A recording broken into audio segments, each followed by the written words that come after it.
հարցս հետևյալն է։ Լավ, ի՞նչն է խանգարում այդ մարդկանց, որ իրանք էլ հանրային դա դրսևորեն։ Լավ, ի՞նչն է տարբերությունը։ Ես անուններ չեմ տա, բայց քո օրինակով մենք շատ ընկերներ ունենք այս ոլորտում, հա, որոնք հրապարակային արտահայտվում են։ Այսինքն ես միշտ նայում եմ Ավետին Բարսեղյան ու մտածում եմ ի՞նչն է խանգարում այլ ենթադրյալ Ավետ Բարսեղյանների, Ավետ ջան կներես, ես գիտեմ որ դու միակն ես անկել կնելին, Ավետ պայմանական Ավետ Բարսեղյանների մասը պայմանական չի կարող լինի։ Արի պրոստը ասենք մեկ այլ Ավետի, որը Բարսեղյան չի։ Չի կարող։ Ավետ Բարսեղյանի բլոկի մարդկանց, հա։ Ի՞նչն է խանգարում, լավ, ի՞նչն է պատճառը, որ այս մարդիկ ես չեմ ուզում օրինակ մեր մոտիկներին ասեմ, որ իրանք բարոյապես ավելի ազնիվ եւ ավելի դրական կերպարներ են, ավելի բարձր է իրանք արժե համակարգը, այդ չեմ ուզում, հասկացած մարդ են, ես տենց եմ տենում։ Ի՞նչն է պատճառը, դու ավելի շատ կոմերցիան չի, այստեղ ավելի խորը բան կա, Ավետ Բարսեղյանը 18 թվականին չի եղել փողոցում, Նարեկ ջան։ Նայր, նրանցից շատերը չէ, մի մասը եղել են փողոցում եւ դա անժխտելի փաստ է, վիդեոները կա, ամեն ինչ կա, առանց անունների եմ խոսում։ Իհարկե պետք է չի դրանք նորից չբորբոքենք ու նորից հարցակումներ չլինի, որից իրենք շատ խուսափում են։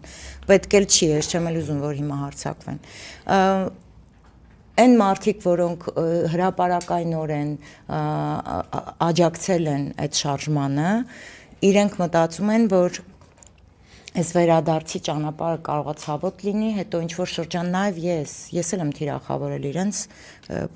անգամ ձեր տաղավարում միասին արել ենք։ Լավ ես արել։ Արցախը հանձնելու օրերին ես լավ հիշում եմ։ Եվ այդ ոչ թե հիմա վախենում են թիրախավորելուց, մտածում են երևի, որ այս քաղաքական այս բաների մեջ հենց հիմա ինչ կատարվում է, որից ես իրոք տեղյակ եմ, այնպես չի որ տեղյակ չեմ, ամեն ինչից եմ տեղյակ, հետևում եմ, այս ամեն ինչի մեջ իրանք խճճվում են ու չգիտեն ուր գնան, ինչ անել։ Հիմա որ խոսեն, ինչ կասեն, բա դու այն ժամանակ չխոս, բա Սերժի վաղտ ինչի չէիր խոսում, բա չգիտեմ վաղտ ինչի չէիր խոսում, սենց խոսակցություններ են սկսվելու, ենթադրում եմ այդ տոքսիկ բաներից զերծ մնալու համար իրենք իրենց ստվերում են, քաղաքական առումով են ստվերում և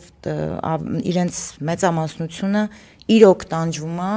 իրոք տառապում է այս թեմաներից և ես առանձին դեպքերում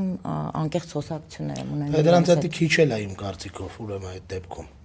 Իսկ մարդիկ, որոնք երբևէ չեն եղել փողոցում, երբևէ չեն էլ խոսել, դեմ արտահայտվել, ես նրանց ընդհանրապես բան չունեմ ասելու, չնայած յուրաքանչյուր մարդու իրավունքն է և նաև պարտավորությունն է ապրելով քո պետության մեջ, ինչ որ չափով հետաքրքրվել, չգիտեմ, այսօրվա իշխանությունը ասում է բան, ժողովուրդը կամ մարդիկ հարկատուներ են, այսինքն ձեր դերը այնքան փոքրացրել են, հերոսները հարկատուն են, և դրա դիմաց ասեմ, և դրա դիմաց չի տրվում պատշաճ կրթություն, դպրոցում եմ խայտարակ վիճակ է, սա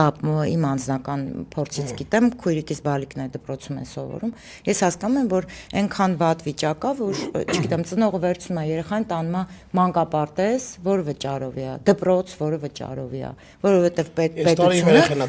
իր գործառույթը չի իրականացնում, բայց դու հարկատու ես, դու հարկը տալիս ես, բայց քո երեխային կրթություն չի տալիս, ու դու ստիպված ես կրկնակի երբ հարկ տալ և տալ վճարել ինչ որ կրթահամալիրի, որ երեխան Բարողջապահությունը դե Անուշը ձեզ մոտ հյուր եղել է, գիտեք, այո, ես նայել եմ այդ թողարկումը։